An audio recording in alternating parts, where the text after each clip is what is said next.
isn't always how we get the news. The question is, what are we going to do about it? Always, that question haunts us. Haunts me at nighttime when I go to bed after the 10 o'clock news. It should haunt us all into action. I want to tell you one story, and then I will sit down. I make the story up for you. I want you to visualize in your own minds a river. And in that river, there are a number of children who are drowning because the water is so turbulent that they cannot swim. And the people who are standing by and watching this know that they must step into that water and take those children from that water to save their lives. And they do that.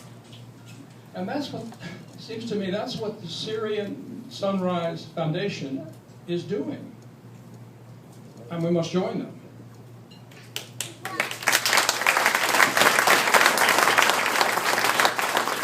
But you know, somewhere along the line, don't we have to ask, who's throwing those children in the stream upstream?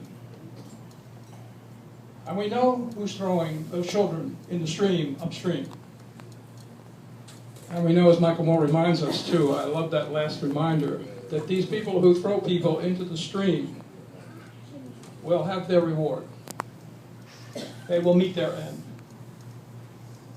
And we have to ask that question as we give our money and our support and our presence and our prayers. As people of faith, we have to give our money in order to support saving those children who are hurt and injured. And then the tough part comes, and we're not here tonight. I've reminded, not here tonight to go here, but I'm going to have to just hold it up for just a second. And that is, we're really going to have to deal with what's connected politically and militarily to throwing those children in the stream. I do not like to admit this, and I know you know it, I hope you do, that our own nation has contributed to those children being thrown in the stream. We have sent people there to be tortured. And I'm not going to go any further with that and say that we have a lot to do to get educated as Americans.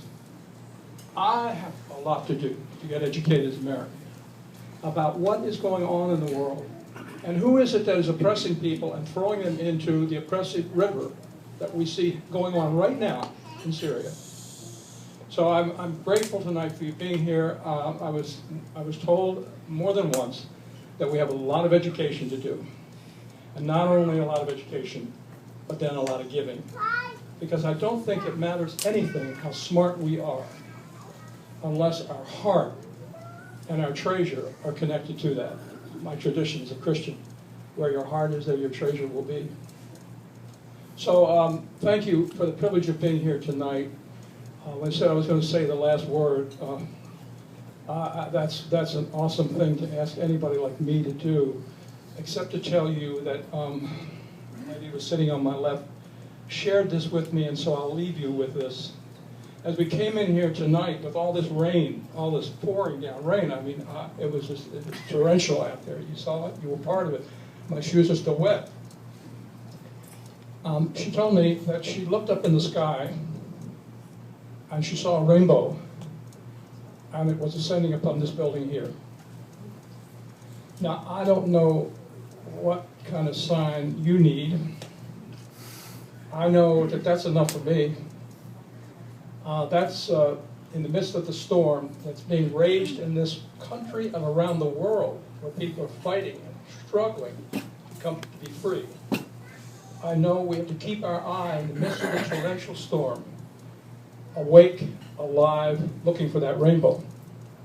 So I say to you, keep your eye on the sky for those rainbows, and above all, keep working to rescue people who are being thrown into the stream, and look always to find out where that's coming from and how that can be addressed. And may God bless you. May you have peace, may we have justice, and above all, may your hearts be committed to peace and justice.